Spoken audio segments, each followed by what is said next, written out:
లంచోడక మాకు మీలాంటి పాస్టర్లు అడ్డ ఉన్నారని చెప్పేసి ఇదే అవుతున్నారా? ఎన్నిసార్లు ఫోన్ చేయాలి నీ పిల్లాన్ని దెంగ?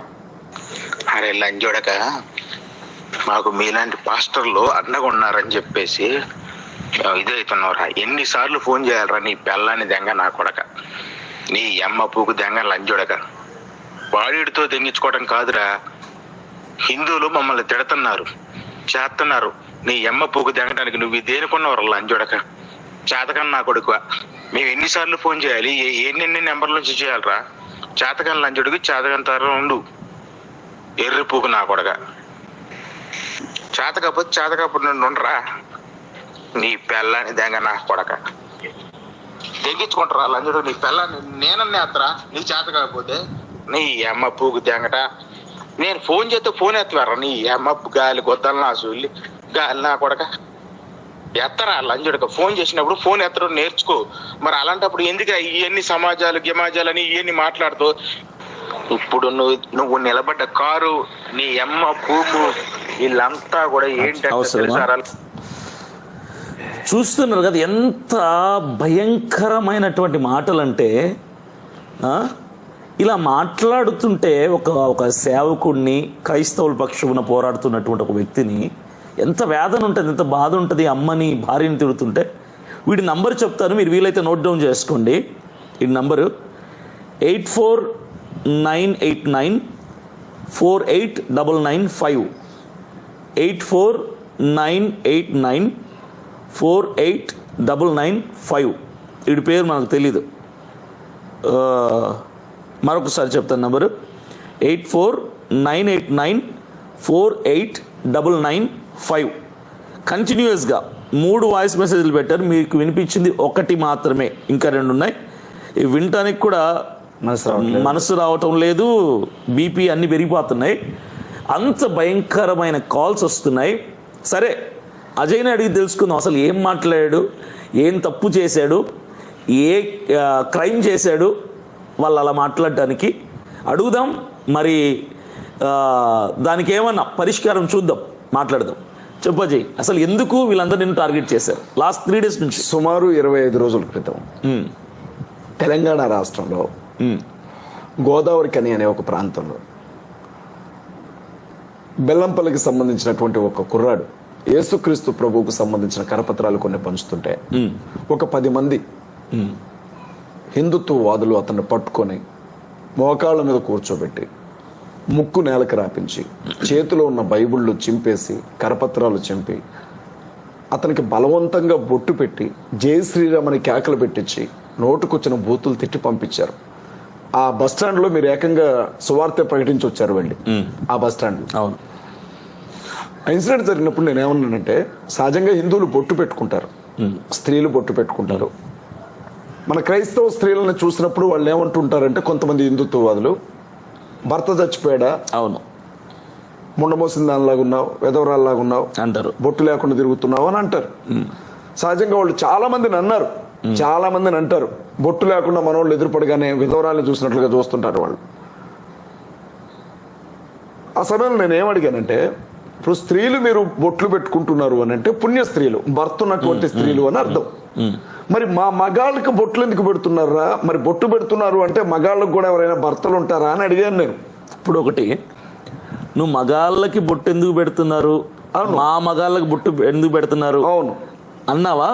మా మగాళ్ళకి బొట్టు మగవాళ్ళ బొట్టు గురించి లేదు తప్పుగా మాట్లాడు, దాని గురించి కాదు.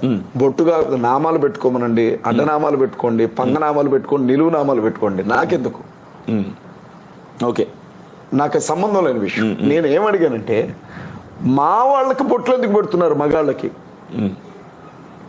స్త్రీలకు బొట్టు పెడితే భర్త ఉన్నాడు, లేకపోతే భర్త లేడననే మీరు, మరి మగాళ్ళకి ఎవరు భర్త అని అడిగాను నేను. దాన్ని ఏం చేశారంటే, 40 నిమిషాలు ఉన్న వీడియోలో 10 సెకండ్లు మాత్రమే కట్ చేసి, 10 సెకండ్లు కూడా లేదు, 7-8 సెకండ్లు ఉంది, 7-8 సెకండ్లు కట్ చేసి ఒక అక్కని తీసుకొచ్చారు. అక్క 2 బొట్లు పెట్టుకుంది.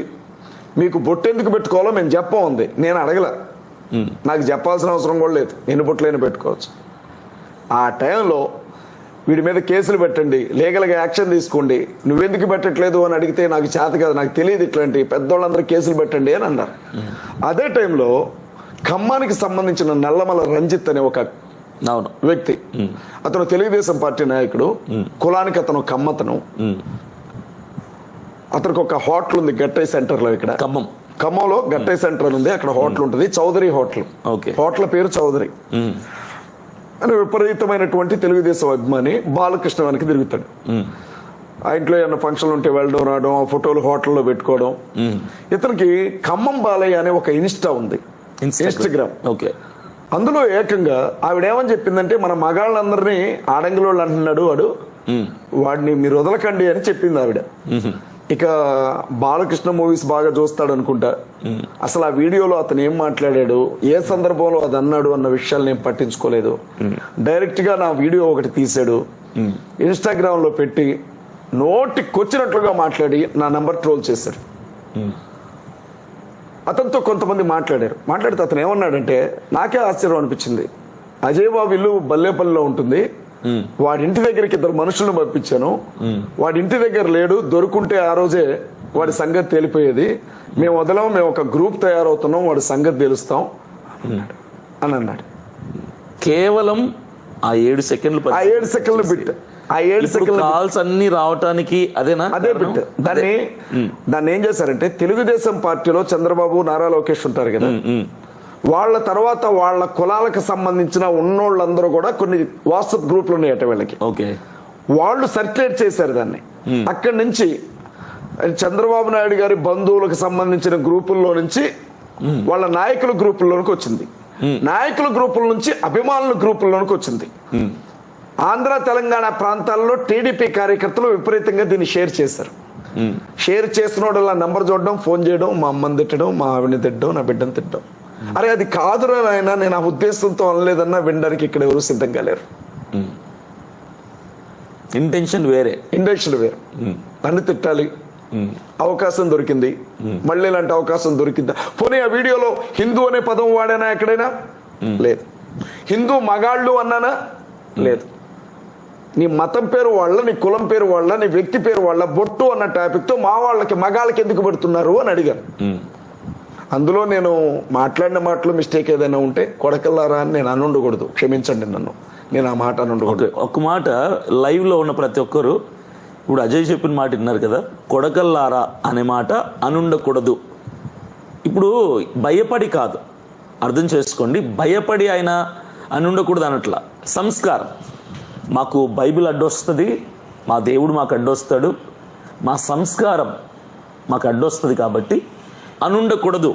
నేను కూడా చాలా సందర్భాల్లో వేదికల మీద మన సిపిఎఫ్ సిఎండిఎఫ్ మీటింగ్స్ జరుగుతున్నప్పుడు నేను కూడా ఫ్లోలో కొన్ని మాటలు మాట్లాడుతుంటాను, ఆడంగి వెధవలని అలా ఇలా మాట్లాడుతుంటాను.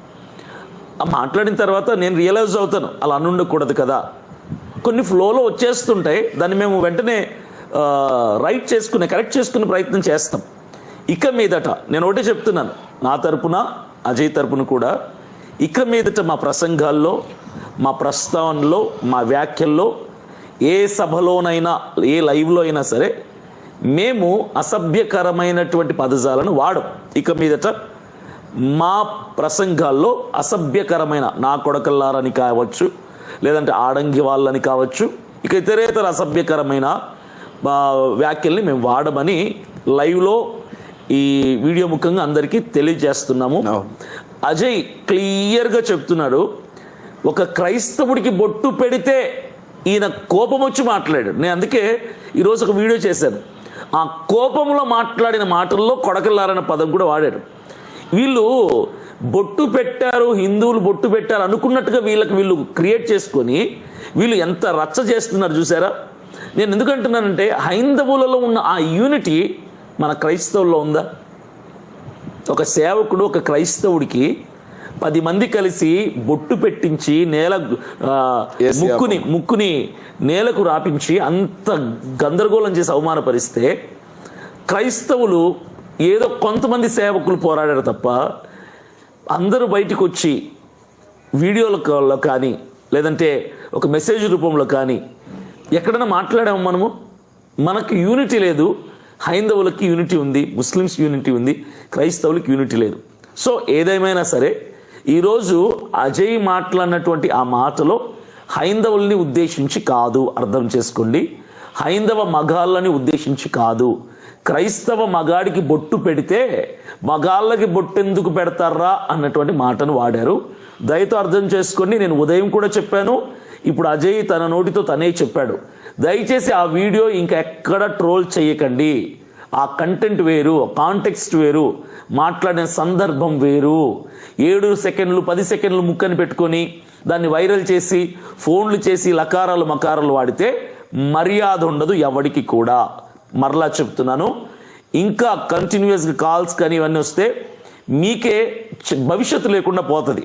లీగల్గా యాక్షన్ తీసుకోవాల్సి వస్తుంది, ఎఫ్ఐఆర్లు కట్టించాల్సి వస్తుంది. ఎందుకు అనవసరంగా నోటి దూలతో జైళ్ళకి వెళ్తారు, స్టేషన్లకు వెళ్తారు, ఎఫ్ఐఆర్లు కట్టించుకుంటారు. చూస్తున్నాం. ఇక మీదటైనా ఆపండి. ఇక రేపటి నుంచి అజయ్ బాబుకి ఎలాంటి కాల్స్ కానీ వ్యతిరేకమైన లేదంటే వ్యతిరేక పదజాలను వాడైనా అలాంటి కాల్స్ వస్తే మేము ఊరుకుండేది లేదు. అయ్యింది, అయిపోయింది, వదిలేసేయండి. సో ఇక నెక్స్ట్ కమింగ్ పాయింట్కి వస్తే అజయ్, ఇప్పుడు నేను ఒక మాట అంటే చాలామందిలో ఉన్నటువంటి ఒక డౌట్ నీ మీద నా మీద ఇద్దరి మీద. ఇప్పుడు ఈ మీటింగ్స్ పెడుతున్నాం కదా కంటిన్యూస్గా, అసలు ఎందుకు పెడుతున్నాం? ఇప్పుడు మనకు తెలుసు, అంటే మన క్రైస్తవుల్లో కొంతమందికి ఉన్నటువంటి డౌట్, మీరు మీటింగ్స్ పెట్టి ఏం సాధించాలనుకుంటున్నారు? ఇవి గాస్పల్ మీటింగ్స్ కాదు కదా, క్రైస్తవ మెగా కాన్ఫరెన్స్లు పెడుతున్నాం. ఎందుకు పెడుతున్నారు? అసలు మీ ఇంటెన్షన్ ఏంటి? What's your agenda for that meetings అని అడుగుతున్నారు. దానికి మన ఆన్సర్ ఏంటి? క్రైస్తవ చరిత్ర మొత్తంలో కూడా సువార్త సభలు జరిగినాయి తప్ప చైతన్య సభలు ఎప్పుడూ జరగల, ఇప్పటివరకు జరగలేదు. క్రిస్టియన్ మెగా కాన్ఫరెన్స్ల పేరుతో జిల్లా కేంద్రాల్లో ఇప్పుడు చైతన్య సభలు జరుగుతున్నాయి. ఓకే. ఆర్ఎస్ఎస్ ని ఏర్పాటు చేసి 100 సంవత్సరాలు గడుస్తున్న సందర్భంగా ప్రజాస్వామ్య దేశంగా ఉండే భారతదేశాన్ని హిందూ దేశంగా మార్చడానికి వాళ్ళు కావాల్సిన విశ్వ ప్రయత్నాలు చేస్తున్నారు. నేను చెప్తే నమ్మకండి, తెలంగాణ ముఖ్యమంత్రి రేవంత్ రెడ్డి గారు జరగబోయే ప్రమాదం గురించి వీడియో చేసి చెప్పాడు. నేను కూడా చూసాను. చాలా దారుణంగా ఉంటుంది పరిస్థితి. హిందూ దేశంగా మార్చేయబోతున్నారు. హిందూ దేశంగా మారుస్తారు. వాళ్ళు అనుకున్నవన్నీ చేశారు. ఇప్పుడు అధిక భాగం వాళ్ళకి ఎంపీ సీట్లు వస్తే దీన్ని హిందూ దేశంగా అనౌన్స్ చేస్తారు. హిందూ దేశంగా అనౌన్స్ చేయడం అంటే క్రైస్తవులకి ముస్లింలకి ఇక్కడ ఓటు హక్కు ఉండదు అని చెబుతున్నారు. ఓకే. క్రిస్టియన్స్ కి ముస్లింస్ కి ఓటు హక్కు లేకపోవడం అంటే భారతదేశంలో బతికే వాళ్ళందరికీ ఓటు హక్కు ఎవరు? ఈ దేశ పౌరులకు మాత్రమే ఓటు హక్కు ఇస్తారు. ఓటు హక్కు రద్దు చేయడం అంటే చచ్చినోడితో సమానమే. వాడికి పౌరసత్వం లేనట్టే. అడగకూడదు అనమాట. రాజ్యాంగంలో ఆర్టికల్స్ ఉన్నాయని చెప్పకూడదు, చట్టాలు ఉన్నాయని చెప్పకూడదు, నేను వచ్చి ఓటేస్తా అనకూడదు, ఇవేం చెప్పకూడదు. అంత భయంకరమైన ప్రమాదం క్రైస్తవులకు ముస్లింలకు ఎదురుగా పోతా ఉంది రాబోయే రోజు. ఓకే. తెలంగాణ ఆంధ్ర ప్రాంతాల్లో, ఆంధ్రాలో సుమారు 1,60,00,000 మంది క్రైస్తవులు ఉన్నారు. వీళ్ళు అనుకుంటున్నట్లుగా 1%, 2% కాదు. అనధికారిక లెక్కల ప్రకారంగా ఆంధ్రాలో 1,60,00,000 మంది క్రైస్తవులు ఉన్నారు. తెలంగాణలో సుమారు 60 నుంచి 80 లక్షల మంది క్రైస్తవులు ఉన్నారు. క్రైస్తవులు అంటే మాలమాదిగలు మాత్రమే కాదు, అన్ని కులాల వాళ్ళు ఇవాళ క్రిస్టియానిటీలో ఉన్నారు. ఈవెన్ ముస్లిం సహోదరులు కూడా క్రైస్తవులో ఉన్నారు. వాళ్ళు సంఘానికి వెళ్ళే ప్రతి ఒక్కరు క్రైస్తవుడే. ఇవాళ రహస్య క్రైస్తవులు కూడా భారీ ఎత్తున ఉన్నారు ఆయన సానుభూతి పట్ల. వీళ్ళందరూ కూడా ఒక ఓటు బ్యాంక్ గా మారితే సుమారు 2,40,00,000 మంది ఓట్లు అవుతాయి ఆంధ్ర తెలంగాణలో. ఇంత బలం ఉండి కూడా మన బతుకు బీసీ బతుకులాగుంది. బీసీ బతుకు అని నేను ఎందుకంటున్నానంటే నేను ఒక బీసీని కాబట్టి చెప్తున్నాను. బీసీ ఉద్యమాల్లో పనిచేశాను. రాష్ట్రాల్లో ఎస్సీ రిజర్వ్డ్ కాన్స్టిట్యున్సీస్ ఉంటాయి, ఎస్సీలకి నియోజకవర్గాలు. అక్కడ ఎస్సీలు ఎవరైనా పోటీ చేయొచ్చు. ఇంకో కులపోడు ఎస్టీ గాని బీసీ గాని ఓసీ గాని రాకూడదు. ఎస్టీలకి రిజర్వ్డ్ ఉంటాయి. అక్కడ కేవలం కోయలు, అంబాడి, నాయకులే పోటీ చేయాలి. ఇక మిగతావి జనరల్. అక్కడ కమ్మారెడ్డి, వెలమలు పోటీ చేస్తారు. దేశ జనాభాలో సగభాగం ఉన్న బీసీలకి ఒక్క నియోజకవర్గం లేదు. ఇప్పుడు మనం ఖమ్మంలో ఉన్నాం కదా, ఈ ఖమ్మం చరిత్రలో ఇంతవరకు ఉమ్మడి ఖమ్మంలో ఒక ఎమ్మెల్యే బీసీ గాల. నేను అందుకే బీసీ బతుకు అవుతుంది, క్రైస్తవుల బతుకు అంటున్నాను. అంటే మన తరపున మాట్లాడడానికి మనకు ఒక ఎమ్మెల్యే లేడు. 2,40,00,000 ఓట్లుండి మన తరపున మాట్లాడడానికి మనకు ఒక ఎంపీ లేడు. ఎమ్మెల్యేలు, ఎంపీలు